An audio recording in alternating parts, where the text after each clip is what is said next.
Hola, bon dia.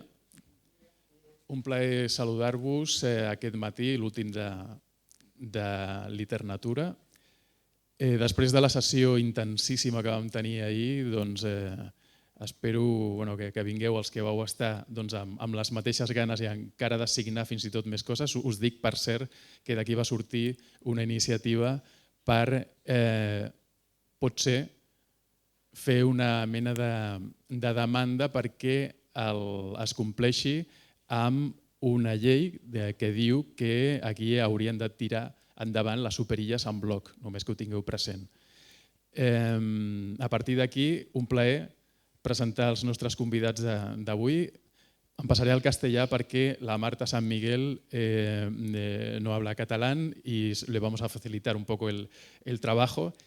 Es un placer tenerte, que hayáis hecho además un esfuerzo, tanto Paula como Marta, por venir, porque tienen unas agendas complicadas y se lo han montado para estar hoy acompañándonos. Hoy con Jordi Nopka, periodista de Ara, que está presente desde el primer Festival Liternatura, además con un interés singular por todo lo que es naturaleza, dando voz y paso y preguntas que van a ser siempre, como todas las que hace, nos van a ayudar a entender mucho mejor los mundos, de Marta San Miguel, escritora, periodista cada vez más, no sé si decir, un poquito fuera del periodismo y más hacia la literatura, aunque yo creo que no lo va a abandonar nunca el periodismo, pero que ha escrito un libro literario estupendo, del que hablaremos ahora, y Paula Bruna, ambientóloga, y ella que nos va a hablar desde un punto de vista más artístico de cómo aproximarse a la naturaleza. A partir de aquí, muchas gracias y a disfrutar. Hola, buen día, buenos días. Muchas gracias por estar aquí, por acompañarnos en esta penúltima sesión, creo, del festival, que se celebra, creo, en un sitio prácticamente inmejorable, ¿no?, para comentar lo que vamos a comentar a continuación. No creo que aparezca ningún caballo, pero bueno, quizá un jabalí. O sí. ¿No? O sí, un jabalí quizá, ¿no? Pero es un sitio idóneo para hacer un festival como este. Gracias al equipo del festival por contar conmigo. Intentaré estar a la altura porque mis preguntas son periodísticas. Tengo cierta prevención teniendo a una ambientóloga como Paula Bruna aquí con nosotros, porque mis conocimientos sobre el mundo vegetal son de aficionado. Y ella tendrá una gran precisión a la hora de comentar sus proyectos y su aproximación al mundo de las plantas y al reino vegetal, al plantoceno. Y luego me pasa un poco lo mismo con el mundo de los caballos. Me dan un miedo tremendo. ¿Los caballos o el mundo de los caballos? No, el mundo de los caballos menos, porque tengo poca relación con el mundo de los caballos, pero los caballos sí, porque yo soy de los que cayó de un caballo cuando tenía 7 años, como quizá comentarás en relación a tu libro, ¿no? Sí. Antes de hacer mi primera pregunta, quería presentar a las dos autoras brevísimamente. Marta San Miguel nació en Santander en 1981, es escritora, es periodista, hasta hace poco, creo, redactora en el diario Montañés, periódico de Cantabria, y ha publicado 4 libros, ¿no? 2 de poesía, Meridiano y El tiempo vertical. Debutó como poeta, de hecho. Luego escribió un libro casi tan singular como el que nos ocupa hoy, que es Una forma de permanencia, ¿no?, una obra de no ficción sobre el mundo del fútbol, que es otro mundo que desconozco, y más en concreto sobre el Racing de Santander, que es un equipo que desconozco aún más. Entonces, bueno, yo soy como una especie de infiltrado hoy aquí. Voy a hacer preguntas seguramente atroces, pero las haré con buena voluntad. Y hoy nos ocuparemos de este libro, Antes del salto, que publicó hace un año en Libros del Asteroide, y en el que Marta nos cuenta una temporada que una mujer de 38 años pasa en Lisboa junto a su familia y los recuerdos que esta estancia convocan, ¿no?, en ella, especialmente su relación con un caballo que montaba cuando era niña y no tan niña. Entonces, esta es la parte de Marta, el mundo animal, y luego tenemos el mundo vegetal. No únicamente vegetal, pero lo digo para sintetizar. Paula Bruna nació en Barcelona en 1978, es artista visual, es ambientóloga, se licenció primero en Ciencias Medioambientales en la UAB, en la Autónoma, luego se licenció en Bellas Artes, se doctoró en Bellas Artes y de alguna forma consiguió aunar, ¿no?, su profesión como ambientóloga y su pasión por el arte.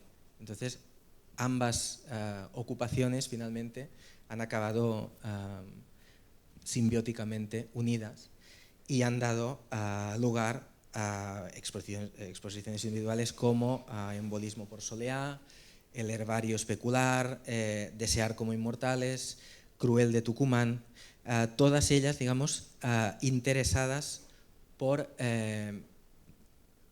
lo no antropocéntrico, ¿no? En un relato como el actual, en el que seguimos instalados en parte en el antropoceno, ¿no?, porque las consecuencias de nuestra acción en el medio ambiente son evidentes y cabe solo comentar, digamos, que hoy estamos en octubre y estamos a 30 grados, pues ahí estamos. Su aproximación a este antropoceno es una aproximación que se hace desde otras perspectivas, que son las que ella comentará en relación a su obra.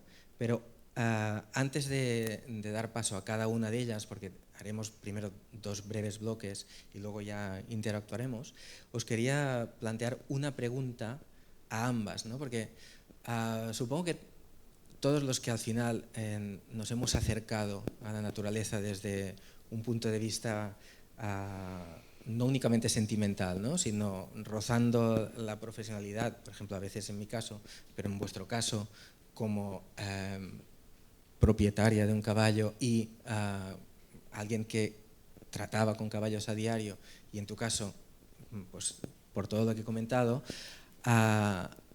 siempre tenemos la sensación de que hay un momento primigenio, ¿no?, en nuestro contacto con la naturaleza, un momento transformador, revelador. Y no sé si en vuestro caso es un momento que podáis recordar o evocar ahora, o queréis desmontar este tópico. Yo respondo. Como queráis.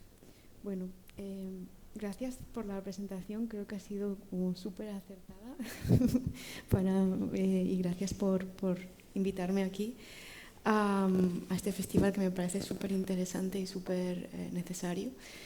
Y respecto a tu pregunta, es muy difícil, creo, de responder. Un momento, yo creo que tengo imágenes de cuando era más pequeña y, bueno, aquello que dicen que de lo que te gustaba jugar cuando eras pequeña es lo que te tienes que dedicar, ¿no? Pues al final creo que después de muchas vueltas creo que de alguna manera lo hago y yo recuerdo mucho de observar a las hormigas, o sea, estar horas igual observando cómo se movía un árbol. Yo entonces no lo viví como momento revelador y creo que nunca lo pensaba así, pero sí, creo que igual esos momentos de la infancia en el que igual uno no está tan condicionado por las normas sociales o las distancias entre los humanos y los no humanos, igual en ese momento, tirando para atrás, podría pensar que empezó todo, puede ser. Yo voy a empezar como Paula. Gracias, Gaby, por la invitación y a la biblioteca por acoger actos de este estilo, porque son no solo necesarios, sino muy gratificantes. Y Jordi, no hay nunca malas preguntas. Son las respuestas las que pueden llegar a ser malas o fatales. ¿Cuál es la palabra exacta que has usado? Atroces. Atroces. Nunca hay preguntas atroces, son las respuestas. Espero no darte ninguna respuesta atroz, ni a ti ni a nadie de los que habéis venido hasta aquí a escucharnos. A mí cada vez que me preguntan ¿de dónde sale este vínculo tuyo con los caballos, ¿no? Pues realmente contesto lo mismo que cuando me preguntan que cómo empecé a escribir. Y es que siempre estuvo, siempre estaba. No hay un momento en el que yo diga, wow, me encantan los caballos. Así que pues en casa me cuentan historias de cuando era pequeña, tal. Siempre he tenido una querencia, entiendo, hacia lo vivo, hacia la naturaleza, pero como podemos tener cualquiera de nosotros, ¿no? Yo creo que vivimos rodeados de estímulos y para las personas que quizás somos más sensibles o que nos apela más la belleza en primer término, pues somos capaces de transformar esas sensaciones en obras o en literatura. Pero realmente el tema de los caballos no hay un momento exacto. Sí que hay un momento en el que yo digo, yo me quiero subir a un caballo, y esto era un poco extraño. Y la primera vez que me subo a un caballo, eso sí que recuerdo cuándo fue, y los culpables de cumplirlo están aquí, que son mis tíos. Y porque en Santander yo fui a intentar montar y me dijeron que era muy pequeña y que no podía. Entonces ese verano pues me vine a estar con ellos y luego en Menorca pues se hizo posible y aquella vez yo me subí a un caballo y no me he vuelto a bajar, ¿no? Entonces si me tengo que quedar con un momento originario, sería ese. Pero la ficción, o sea, esa querencia hacia ese magnetismo que ejercen los caballos me viene de serie, como la escritura.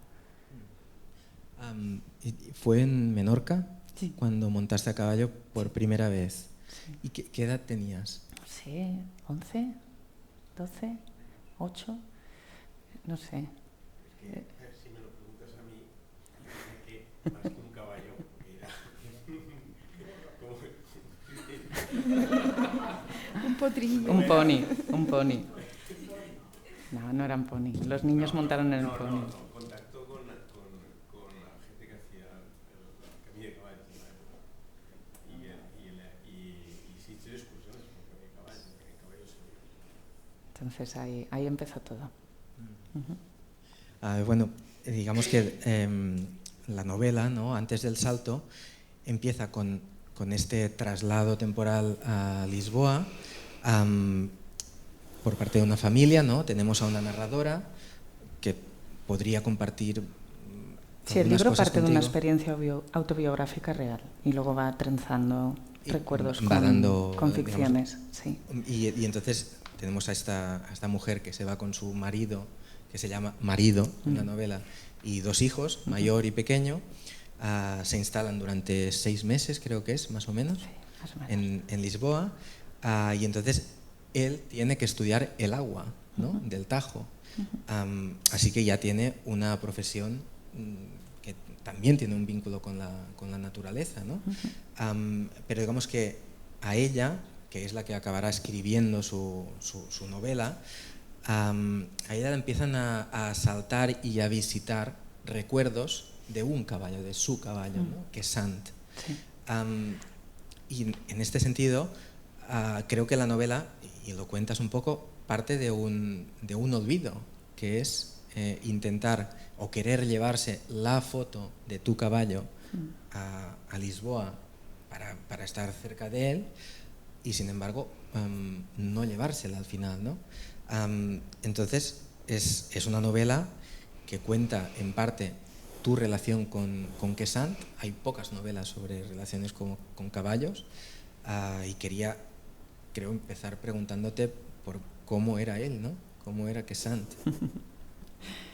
A ver, la entrada de Quesant en el argumento del libro fue... Yo estaba escribiendo sobre otra cosa. Realmente el eje vertebral de la novela es qué te llevas y qué dejas cuando haces una mudanza. O sea, tú te puedes cambiar de país, te puedes cambiar de casa, te puedes cambiar de trabajo y siempre dejas algo atrás y siempre te llevas algo contigo, ¿no? Y supuestamente lo que te llevas contigo es lo que más te define.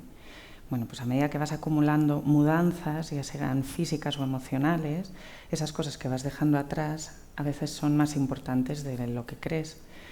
Y de ahí que en esa mudanza tan evidente que es como ir de una ciudad a otra, hice este giro narrativo de, venga, pues me voy a olvidar esa fotografía, ¿no? La protagonista está haciendo la maleta y de repente dice, uy, la foto del caballo.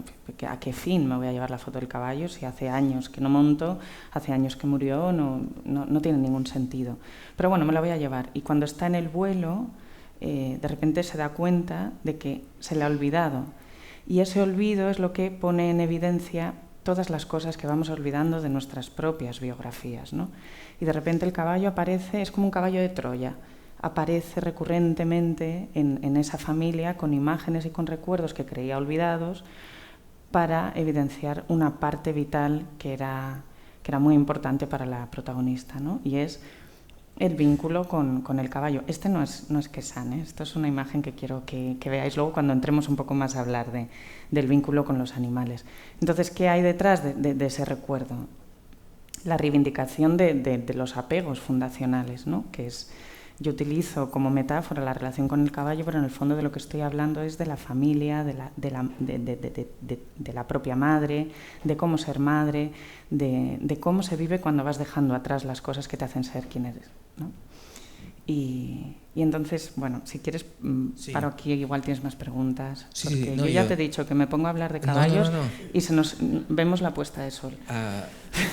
Claro, en relación con el vídeo, ¿no? Te quería preguntar qué sentías tú montando a caballo y particularmente a Quesant, sí.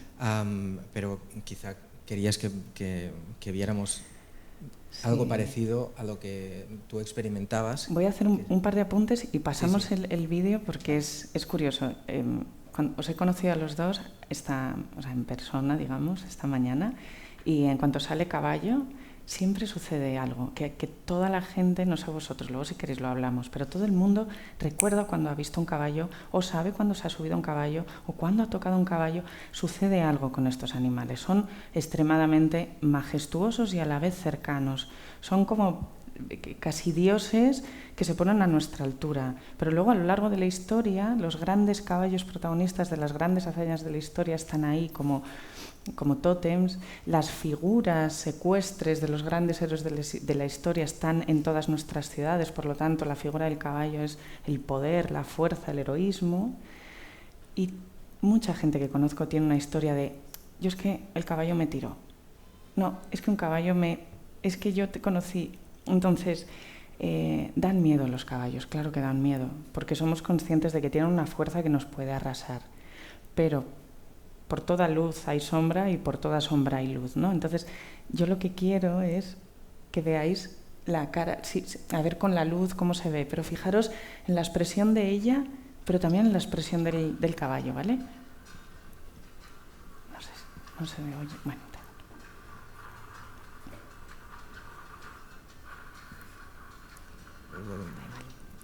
No se oye. De ahí ya no hay más volumen. Sí, nada. No, porque sí que está sonando, ¿eh? Pero...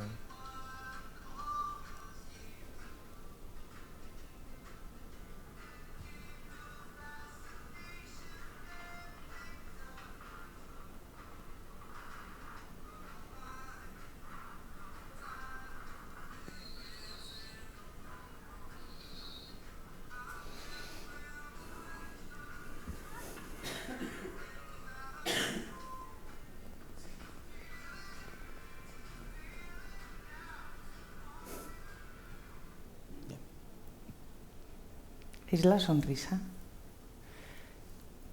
¿Veis la expresión? El caballo no sabe comunicarse, o sea, los caballos no son como los perros que transmiten o se comunican de una manera mucho más evidente. Un caballo no es capaz de reaccionar, ¿no? Pues lo que sucedió con Quesan, que tú me preguntabas cómo es montar, pues montar es esto, es sentir la libertad y para empezar hay que montar con muchísimo respeto porque nosotros, seres dominantes, pensamos que hemos domado a los caballos, que los hemos domesticado, y yo siempre digo que esto no es así. Realmente nos han cedido su fuerza, porque si un caballo no quiere saltar, no va a saltar, y si un caballo no quiere galopar, no va a galopar, nos cede su poder. Y nosotros debemos de montarlos con ese respeto, ¿no? Entonces hay algo que te baja las expectativas como ser humano, saber que hay un animal que te está llevando, que te está cediendo eso, y se genera una relación de equilibrio en la que tú te vuelves más humilde. ¿Por qué?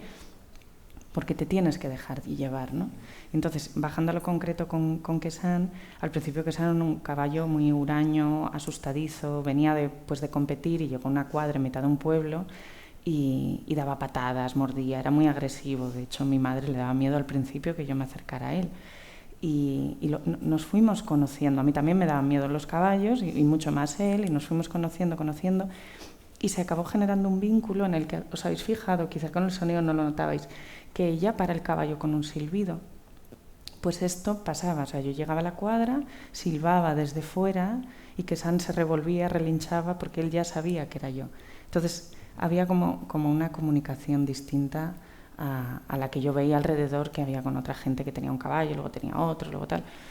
Se establecen unas dinámicas de confianza mutua a unos niveles que yo no lo he vivido en otros amigos que también tenían caballos, ¿no? Y es algo especial que sucedió. ¿Qué edad tenías cuando empezaste a montar a Quesant? Pues era en el 93, yo tenía 12 años cuando él llega, y en el 13 años, y en el 95 ya fue mío, pero durante 1 año y medio era de otra persona de la cuadra. Y yo iba a verlo, yo tenía un caballo que hago una broma en el libro, no os lo quiero desvelar porque me gustaría que lo leáis porque es una parte bastante divertida, pero yo le llamaba el lunático, porque realmente tenía una avería y en vez de estar con él, o sea, pues me llamaba la atención que un animal tan poderoso, tan hermoso, con tanta fuerza, tuviera tanto miedo. Porque realmente esa agresividad suya lo que tenía era miedo, ¿no? Entonces nos fuimos acercando poco a poco y esto fue pues hasta mis 26, que él falleció. No es un spoiler, sale en la primera página del libro. En el libro nos das a los lectores, digamos que tenemos un grado de familiarización mucho menor al tuyo, al mundo de los caballos, nos das algunas pistas sobre cómo leer también a los caballos, ¿no? Y cómo interpretar pues ese miedo, esa sensación de proximidad, también el juego, ¿no? Porque muchas veces la sensación es que jugabais con él, ¿no? No únicamente montabas al caballo o incluso competías con él, ¿no? Sino que jugabas, había una relación evidentemente de una gran proximidad. Y a mí, claro, entre las muchas cosas que me han llamado la atención es que dedicas un capítulo a su color, a contar su color y a precisar por qué su color es uno y no es otro. Sí. Y tenemos algunas imágenes sobre colores de caballos que creo que está bien mostrarlas, ¿no? Porque para los profanos en la materia, creo que el caballo castaño, ¿no? Que ahora veremos. El tema es que yo no podía hablar con mucha gente de caballos, salvo las personas que montaban conmigo. ¿Por qué? Porque como todos los mundos concretos, tiene un lenguaje concreto. Entonces, todas esas palabras yo las perdí y dejé de utilizarlas en el momento en el que dejé de montar. Que es un poco lo que nos pasa cuando dejamos ciertas actividades, sean cuales sean, ya sea el yoga, la cocina, los horarios escolares de los hijos. O sea, cada etapa vital lleva un lenguaje y unos términos adheridos, ¿no? Entonces, cuando estaba escribiendo la novela y de repente noto que Quesan empieza a entrar, yo digo, ¿cómo le explico a la gente? Y sobre todo con los prejuicios que existen hacia la equitación. Porque es así, existen muchos prejuicios. ¿Cómo hago para quitar ese prejuicio y que se conozca este mundo, que en el fondo es muy hermoso, ¿no? El del cuidado de un caballo y la convivencia con ellos? Y me encantó pues, explicar algo tan, no sé, sencillo como todos vemos un caballo marrón aquí, ¿no? Bueno, con la luz. Pues hay 1000 millones de nombres para nombrar valga la redundancia, para nombrarlo. Este es un caballo castaño, que son como los que veáis que son marrones oscuros con las crines negras, ese es caballo castaño, ¿no? Entonces, si quieres, vete pasando a las siguientes. Quesan era así, era alazán. Y los alazanes son como naranjas, cobrizos, y es increíble cuando les da el sol y están bien cepillados, porque te puedes pegar una hora cepillándolos, hace como visos, ¿veis? Bueno, no se aprecia muy bien, pero los alazanes tienen esto, suelen tener las caretas blancas y las crines y la cola como rubia, y el alazán le brilla el pelo así como hace visos como de metálicos, como de cromo o algo así. Luego están los bayos, que estos son los que más les gustan a las niñas, cuando empiezan a montar siempre quieren estos, porque son así. Los tienes así, o luego los palominos, que son así como un color arena, pero tienen las crines blancas con la cola blanca, ¿no? Y aquí está el tordo, ¿no? Y este es el gran chiste, ¿no? ¿De qué color era el caballo blanco de Santiago? Pues no es blanco, es tordo, ¿no? Entonces, no se dicen de qué color es el caballo, se llaman capas. O sea, a los caballos se les diferencia por la capa tordo, en los libros de identificación se llama capa. Y así con todo, o sea, el mundo de los caballos, cada pata no se llama pata, se llaman manos o pies. O sea, tú no puedes decir, es que le estoy limpiando las patas. No, cógele la mano. Entonces tú le coges la mano al caballo, le limpias los cascos, porque todos los días hay una especie de proceso antes de subirte con él. O sea, antes lo has dicho, ¿no? Que además de montar y saltar y competir y tal, jugaba con él. Efectivamente, lo mejor que a mí me pasaba con el caballo me pasaba a pie de pista. Era lo más divertido, porque aparte del cepillado, era el jugueteo. Él sabía que yo llevaba siempre azucarillos en el bolsillo. Aprendió con el belfo, otra palabra. El labio superior de los caballos tienen capacidad para moverlo y tienen mucha fuerza, es duro. Pues él aprendió a sacar como todas las zanahorias y los azucarillos que llevaba en el bolsillo. Sabía que detrás del silbido, cuando estábamos montando, yo me agachaba por la parte de la derecha y él ya sabía hacer así, y le daba un azucarillo, y mientras íbamos paseando, pues él iba pues con su caramelo. O él sabía cuando nos metíamos, donde yo montaba pasaba un río y nos metíamos en el agua porque le encantaba juguetear con el agua, o me vacilaba. Yo lo soltaba siempre, después de montar, era vete corriendo, ya has vivido, has hecho todo lo que tienes que hacer, y lo soltaba allí en un prado, ¿no? Entonces le silbaba y le decía, venga, ya la cuadra.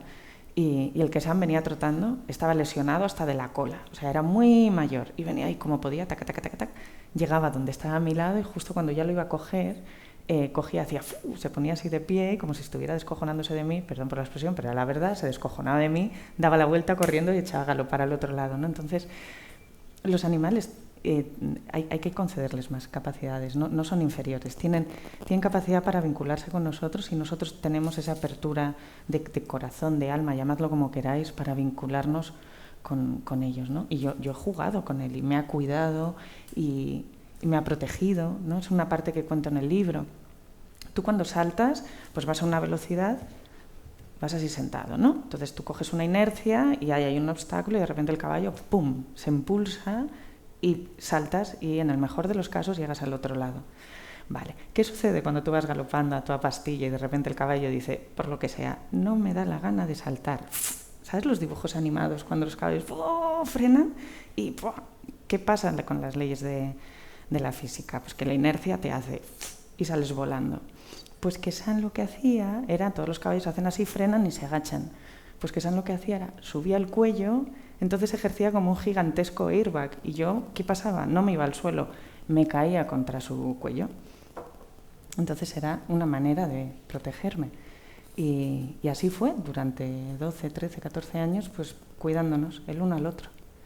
La idea del salto es muy importante en el libro, ¿no? No únicamente en relación a Quesant, sí, sino a la idea de saltar, dejar tu profesión durante un tiempo, ¿no? Entrar en un periodo de excedencia, instalarte en Lisboa, intentar escribir un libro, ¿no? Yo creo que la novela de alguna forma es un llamamiento a todos los que alguna vez hemos dudado sobre nuestro momento, ¿no?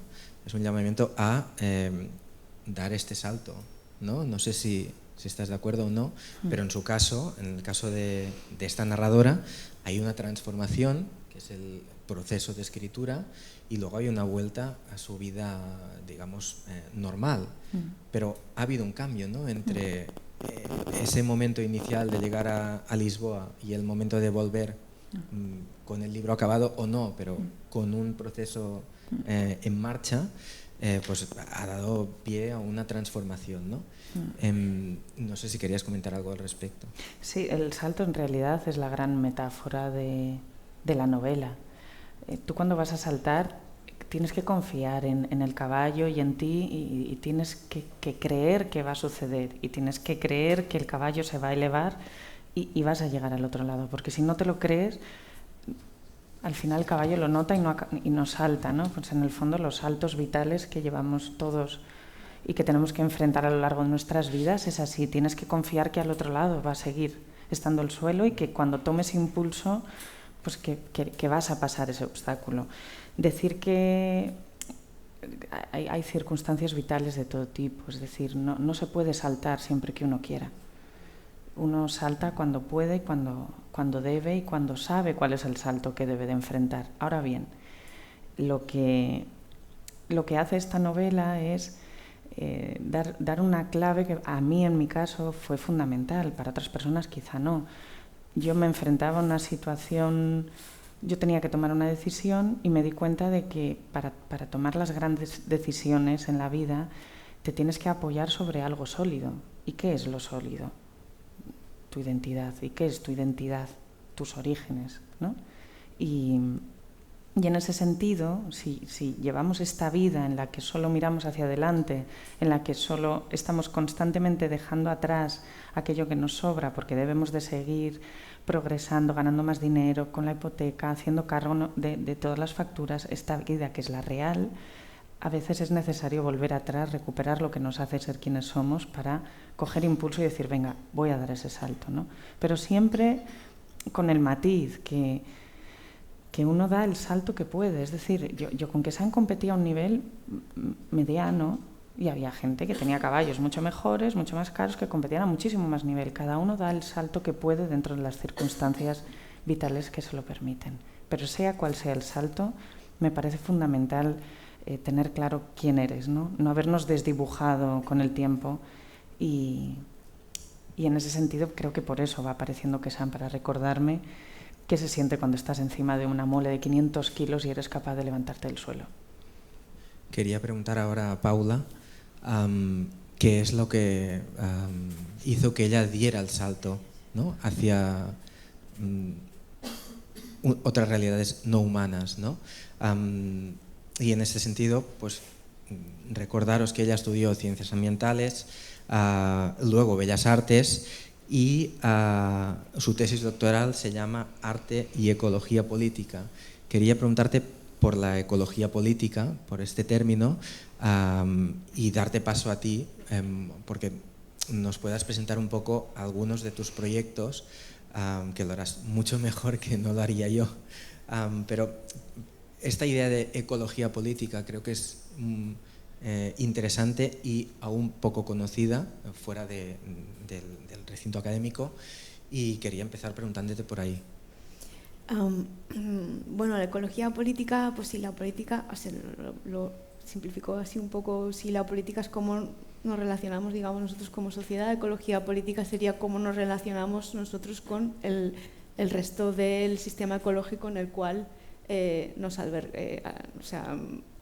vivimos, ¿no? Es decir, qué relación tenemos, qué decisiones tomamos respecto a eso, qué consecuencias tienen, ¿no? Esa sería la ecología política, la relación entre sociedad y medio ecológico. Y respecto al salto, también, yo no lo he vivido, o sea, sí que puedo entender que ha habido un salto, sin embargo, yo creo que he hecho siempre lo mismo. O sea, como cuando estaba en ciencias hacía investigación en temas de ecología, y desde el arte hago investigación en temas de ecología. O sea, no me considero tampoco un artista en el sentido que hace objetos que luego se exponen o venden, sino que yo hago investigación artística. Y es como otra manera de investigar lo mismo, ¿no? Entonces, para mí, la división está fuera, no está en mí, ¿no? Digamos que yo no estoy dividida, es lo mismo, tengo el mismo interés, pero bueno, la sociedad se divide en disciplinas. Para mí, más o menos, desacertadas diría en muchos casos, y yo hago lo mismo. Sí que fue un salto a nivel más desde fuera, ¿no? Por ejemplo, mi madre lo llevó un poco mal cuando dejé las ciencias ambientales para dedicarme al arte, ¿no? Fue como terrible para ella, pero no lo vivo así. ¿Nos presentas un poco tu obra? Y me llevo esto para allá. Aquí. Nos movemos para que sea más práctico para ella. Bueno, haré la presentación así breve. Parto de aquí porque, bueno, Jordi también me pidió que hablara un poco de los inicios, y los inicios de lo que vengo a explicar ahora viene de una idea que es el Plantoceno. Yo trabajo mucho en una combinación de base científica, de ficción y de práctica artística, ¿no? Porque digamos que para llegar a puntos de vista no humanos, que es lo que me interesa, ¿no? Necesito la ficción para salir de mis limitaciones humanas, ¿no? Para ponerme en el punto de vista del otro, y la práctica artística para hacer de eso como una experiencia, una realidad, ¿no? En la que por un momento eso es así, o te lo crees, ¿no? Esa subjetividad, y por lo tanto deviene como una vivencia. Entonces todo empezó con este concepto del Plantoceno que me inventé un poco en contraposición al Antropoceno, ¿no? Esta mirada tan antropocéntrica, ¿no? En el que somos el protagonista, ¿no? de la historia otra vez, ¿no? Tanto como creadores, también como destructores, ¿no? Pero seguimos siendo el protagonista. Y el Plantoceno viene a decir un poco, con la misma definición del Antropoceno, pues que el Plantoceno es también una época geológica inventada por mí, quiero decir, no os creáis que esto está validado, ¿no? Que se caracteriza por el impacto global que causa la actividad vegetal, ¿no? Que podía ser la fotosíntesis, un impacto que es tan grande que modifica el funcionamiento del planeta, y sus efectos son visibles a escala geológica, ¿no? O sea, también tiene sentido, en el sentido que si nosotros nos consideramos un agente transformador del mundo, ¿no? Que es lo que estamos causando cambio climático, estamos causando una serie de cosas, pero si somos lo que somos gracias a que existen las plantas y que hicieron una transformación previamente y aportaron oxígeno a la atmósfera, crearon nuevos materiales de los cuales vivimos y quemamos y producimos todo lo que producimos, ¿no? Por lo tanto, me pareció como muy antropocéntrico hablar de Antropoceno, y en mi ficción yo hablo de Plantoceno, ¿no? Y entonces toda la historia cambia porque ya no somos los protagonistas, son otros los protagonistas, ¿no? Entonces, desde práctica artística, la cosa era, bueno, ¿cómo me enfrento yo al Plantoceno? ¿Cómo lo hago como real, ¿no? Hicimos este taller que se llama Atuendo para devenir paisaje, que viene de me he saltado toda una serie de cosas, de procesos que me condujeron hasta aquí, ¿no? Pero que la idea era como formar parte de un paisaje de manera vivencial. Lo que hicimos es plantar un material, una fibra de coco, y cuidarlo para después habitarlo, ¿no? Y habitándolo, sintiéndolo en la piel, las raíces y todos los bichos que crecían allí y todo, pues de alguna manera sentirte parte de ese paisaje. Lo que aprendí, que quiero transmitir también con esta experiencia, es dos cosas: la importancia de llevar este proceso desde el principio y del cuidar, también como decía Marta, ¿no? del cuidar a la pieza viva, ¿no? Como la gente que se apuntó al taller más tarde le daba asco, le daba miedo, y sin embargo los que estuvimos desde el principio y éramos conscientes de todo, y éramos mucho más conscientes de todos los bichos que habían que los que acababan de llegar, no tuvimos ese reparo porque bueno, ya lo habíamos conocido, ¿no? Esta parte, este asco y este miedo muchas veces vienen del desconocimiento, ¿no? Entonces la convivencia con ello, bueno, aquí hay dos personas habitando el paisaje, ¿no? Otra cosa que me pareció interesante descubrir es que a la vez que estábamos haciendo esta experiencia, esto era un lugar que está en La Escocesa, que es una fábrica de creación en la que tengo el taller, y es un edificio que está al lado y que está abandonado, ¿no? a la vez que nosotros hacíamos esto, había un equipo de arquitectos que estaba tomando medidas del espacio, ¿no? Con sus instrumentos humanos, ¿no? Y nosotros, que no coincidimos nunca en el tiempo, porque ellos venían por las mañanas y nosotros por las tardes, conocíamos perfectamente también el espacio, pero a través de las plantas, ¿no? Sabíamos por dónde entraba la luz, porque las plantas, como sabéis, apuntan, ¿no? Van creciendo hacia la luz. Sabíamos por dónde habían las goteras, porque ahí las plantas crecían diferente, más bajas a veces, porque tenían demasiada agua, ¿no? Donde el suelo no era plano, porque también se acumulaba allí. O sea, sabíamos todas las características de este espacio a través de las plantas, ¿no? Y además sabíamos todos los seres vivos que habitaban allí, y eso igual los arquitectos no lo sabían, ¿no? Pero sabíamos pues todo el ciclo de los mosquitos, por las larvas, sabíamos que habían gatos, sabían que habíamos ratones, o sea, lo conocíamos todo a través de las plantas, ¿no? Entonces esto un poco confirmaba mi hipótesis respecto a la ecología política, ¿no? que tenía en la tesis, que era como aproximarnos a puntos de vista no humanos hace que conozcamos el entorno que habitamos desde otras perspectivas, ¿no? desde otras realidades que igual a veces no somos tan conscientes desde nuestra humanidad, ¿no? Entonces, bueno, eso, la importancia del punto de vista del otro, ¿no? Yo lo estudio también de una manera muy, como veis, muy subjetiva. No me interesa tanto la objetividad científica como la evidencia de una realidad objetiva, sino que yo apuesto más a una multiplicidad de realidades subjetivas, ¿no? Tu experiencia en esta sala no es la misma que mi experiencia en esta sala. Igual yo tengo más frío, o igual tienes tú porque tienes la chaqueta, ¿no? Pero quiero decir que hay una multiplicidad, ¿no? Y me interesa como acercarme más a estas subjetividades. Esto es este libro que hice con la misma idea, también como ha dicho Jordi, yo trabajo mucho con las plantas, pero inevitablemente vienen todos los insectos y los animales asociados, ¿no? Y esto fue un proyecto que hice en una residencia en Portugal. El proyecto se llama Los Otros Residentes porque la idea era como eso, aproximarme a los verdaderos residentes de esa residencia artística. Los artistas vamos y venimos, pero las arañas, las hormigas, los murciélagos, todo lo que vivía allí se queda, son los que de verdad residen allí, ¿no? Y yo quería hacer como estudiar el espacio a través de ellos. Fue muy complicado porque era en un sitio rural, os podéis imaginar la cantidad de vida que había, y lo que hice es como tomar contacto e intentar como entender esas maneras de vivir, de habitar ese espacio, con diferentes seres. Entonces, como fue a partir también de audios, vídeos, fotografías, dibujos también, bueno, este libro lo hice junto a Silvia Renda, que ella es editora y artista, y me ayudó como a plasmarlo todo en fichas y en libros, ¿no? Bueno, como hay diferentes maneras. Y esto fue en Portugal.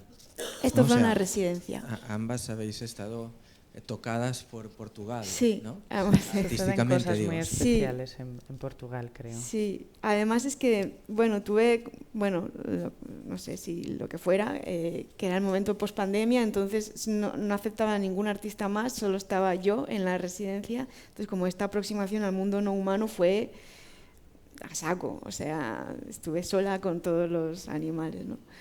Claro, porque además cuentas que muchos de estos animales, ¿no? Arañas, otro tipo de insectos, cualquier tipo de insectos, murciélagos, son animales que no son invisibles, obviamente, pero tendemos a invisibilizarlos, ¿no? Es decir, son animales que producen rechazo. Claro. Muchas veces. Sí. ¿No? De ahí que sea importante también, creo, en tu caso, darles un protagonismo. Claro, es justo esa era la idea, como dar un protagonismo a todos los seres que conviven con nosotros aquí. Hay otras formas de vida, seguro, más allá que la nuestra, ¿no? Y que tienen sus historias cotidianas, ¿no? Y dar relevancia a esas historias cotidianas por encima de las nuestras, y también a resaltar el conflicto de convivencia, porque eso, o sea, la convivencia tan cercana genera conflictos a veces, ¿no? Y bueno, cómo yo atendía eso o no, o qué negociación establecía, o cuando para mí ya era insoportable, eso también formaba parte de esa convivencia, ¿no? O sea, también el miedo o el asco es un vínculo al final que tenemos mejor que la invisibilidad total, ¿no? O sea, porque evidencia una realidad, que es que estamos conviviendo con estos seres. Sí, esto es para mí como algo importante, no obviar también el conflicto. Aquí, bueno, solo quería poneros un ejemplo de alguna de las maneras que yo tenía como de entender, y es que puse un micrófono de contacto en un hormiguero que yo iba siguiendo y capté pues una conversación. No sé si... Es que no sé si se está oyendo por los altavoces. ¿Lo oís? Igual se pone Es que no se oye por los altavoces. Es que conectado está. Y se acopla.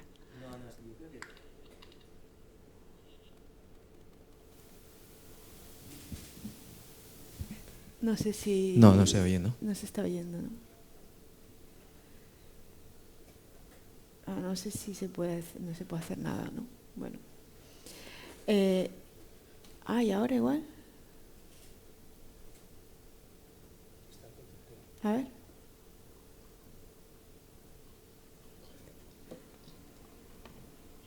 No se sigue oyendo por el ordenador. Bueno, no se oye, pero hay como... Las hormigas se comunican por estridulación, que es por una fricción de las antenas, ¿no? Entonces, como yo puse el micrófono y ahí me imaginé la conversación que podían tener ante eso, ¿no? Entonces, eso está traducido aquí en el libro de alguna manera.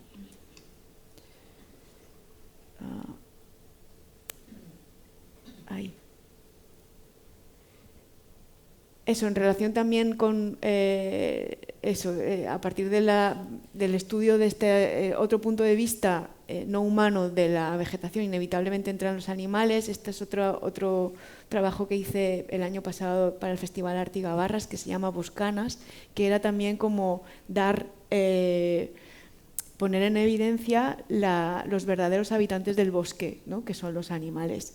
Entonces era un bosque además que estaba cerrado, estaba vallado y no habían caminos, por lo cual los únicos que transitaban eran los animales. Y lo que hice es poner unas cámaras de fototrampeo, que son unas cámaras que se activan con un sensor cuando pasa el animal. Y les registré y imprimí estas imágenes en telas muy grandes que se colocó en el bosque para que cuando la gente fuera a pasear entendiera quiénes son, ¿no?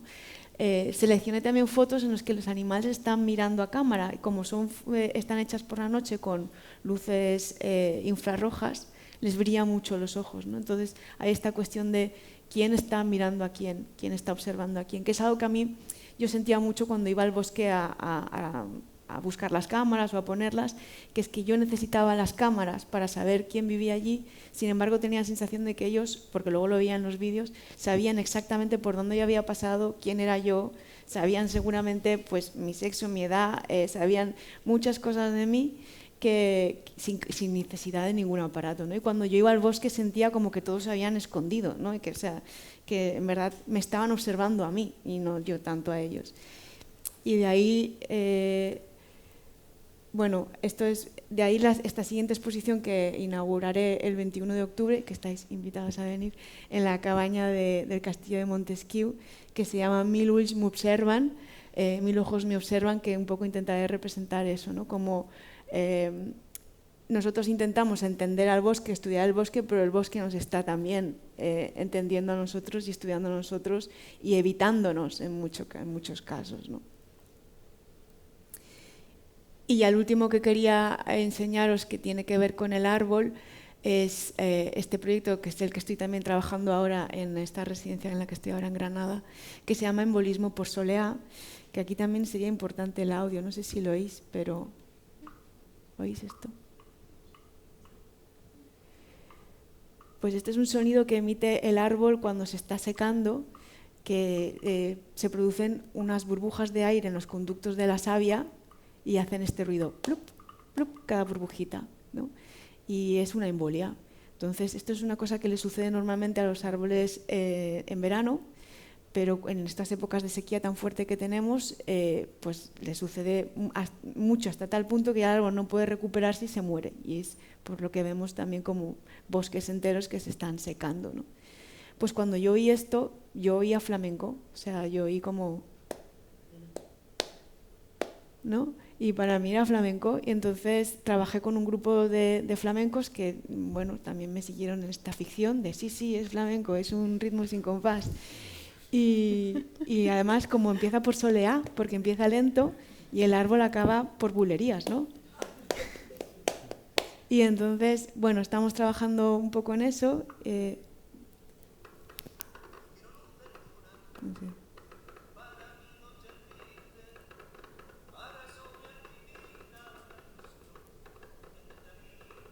Desde atrás no lo podréis oír, ¿no? Pues sí, un poco.